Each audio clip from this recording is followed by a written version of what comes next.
Hi, my friends. I am here today to bring you some hot assumptions derived from the top of a series of leaks. We pored over every frame of that blowout episode 1, looking for clues, and now it's time to turn conspiracy into cold, hard theories. Strap those thinking caps on tight, people. We're in for a wild ride.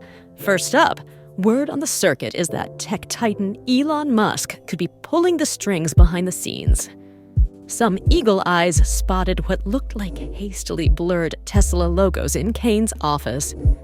Could Musk be using the circus to test experimental AIs? We demand answers.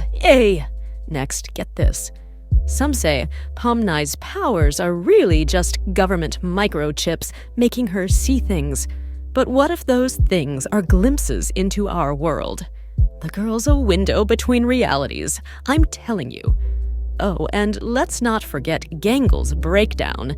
The poor thing's psyche may not be so broken after all. Rumor has it that she remembers secrets that could destroy the circus. You hear that, Cain? We're coming for the truth.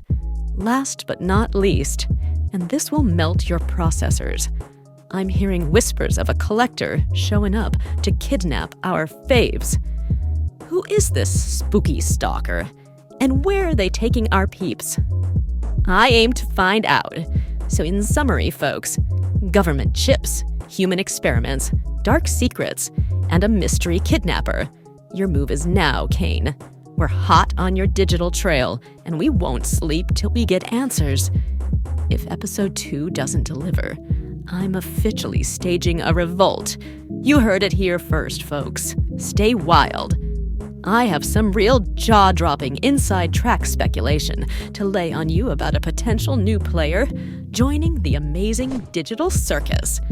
I've been tapping all my sources, and the intel they've spilled is hands down the most shocking scoop since day one. The first contender is none other than Elon Musk himself. After my theories about his ties to Cain, what if the tech tycoon decides to insert himself into the story? Can you imagine the chaos of that egomaniac running amok under the big top lights? But here's the real showstopper. Whisperings of Facebook's Mark Zuckerberg secretly developing human consciousness transfers have reached my ears, and it seems like he may have some unwanted digital droppings to dispose of in our digital world. Stay awake, people. Some fringe theories even posit Stephen King or Michael Myers, inserting themselves as creepy writer avatars. But personally, I'm hoping for a wild card like Beyoncé. That queen would shake up the entire dynamic in the best way possible, I tell you. So, in summary, you heard it here on my channel first. Tech barons, disgraced CEOs, horror icons, or Queen Bey could be crashing our party any episode now. This place is about to get 100x weirder and 100x juicer. We broke down the Season 1 opener frame by frame, bite by bite, and the findings have blown the big top clear off. Let me tell you, strap in, folks, because we got ourselves a bumper crop of speculation to unpack.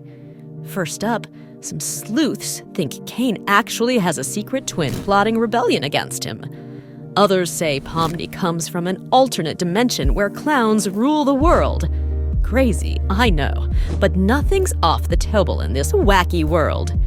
Meanwhile, my sources tell me Bubble hasn't been permanently popped once. He's actually an advanced AI studying us. And that wacky watch, there is definitely more to it than meets the eye, people. X-Files level stuff is going down. Here's one that'll melt your CPU. Kinger's not a king at all, but an alien wearing a king costume. And how come Gangle always hides her other masks?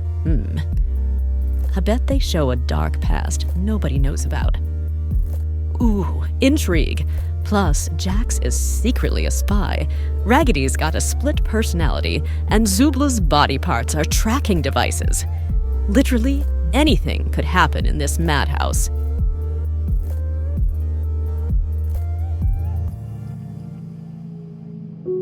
I aim to uncover it all. I analyze their every quirk, trauma, and social interaction, and let me tell you, the findings are fruitier than a pie-eating contest.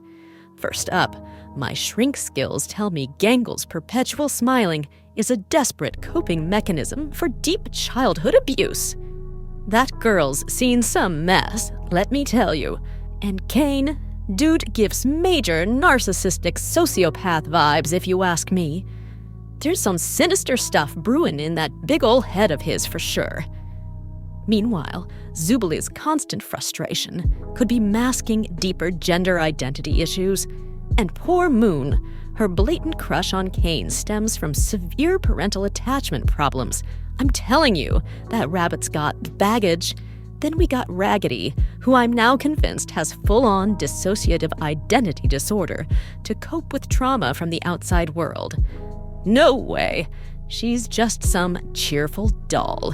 And last but not least, my money's on Pomni being on the autism spectrum with how sensory overload sends her spiraling. The girl needs some serious therapy ASAP, if you ask me. So in summary, abuse survivors, sociopaths, identity crisis, and repressed trauma are as far as the eye can see. This place is a psychology graduate student's dream, I tell you. Do not be misled, Episode 2.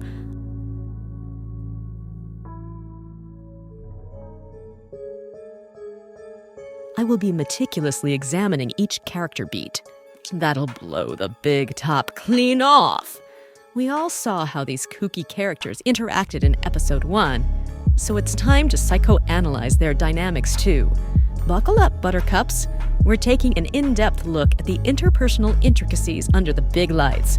First up, it's clear as day that Pomni looks up to Cain as a father figure due to her own daddy issues. Meanwhile, Gangle secretly resents the ringmaster for unresolved past trauma. You hear me? Meanwhile, sources tell me Jax has a soft spot for Pomni, despite keeping her at a distance due to his avoidant ways. And Kinger sees Cain as a threatening authority, much like his abusive father figure.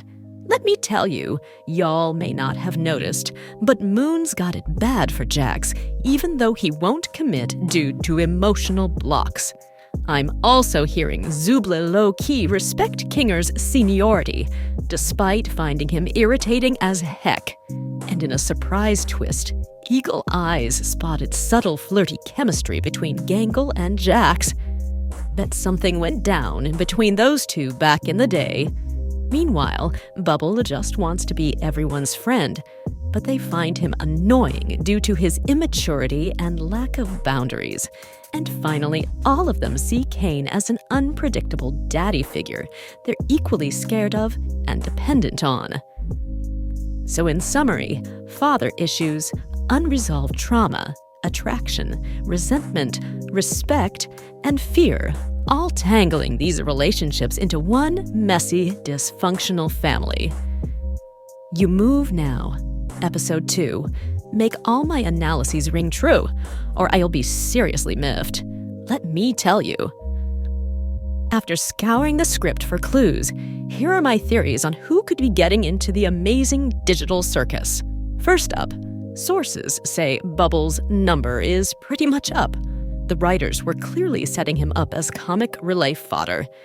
Cain's short fuse and Bubble's constant irritation put the big blue bozo beyond squeezing by. It is highly improbable that he will survive. Next, it's no secret that Pomni's mental state was rapidly unraveling by the episode's end. With cryptic clues about a collector on the prowl and Pomni's awareness growing, my instinct says she'll be the first snatch. R.I.P. Jittery Jester. I'm also not 100% convinced Kinger will survive the season based on how they wrote his spiraling king routine. Dude was 3 fries short of a happy meal by the finale. They may have offended him just for plot convenience. The cold world is out here. Meanwhile, Gangle's mask motifs were screaming foreshadowing in this ringmaster's eyes. With her repressed psyche threatening to crack wide open, Will the truth get her killed? There is only one way to find out. Lastly, reports say Zooble was added as a throwaway comic relief role. Their only defining trait so far is being aggro all the dang time. Writers may opt to kill them off for shock value. It is what it is. So in summary, Bubble, Pomni, Kinger, Gangle, and Zooble's numbers may all be up unless episode 2 proves me wrong. You heard it here first, folks. I called the predictions.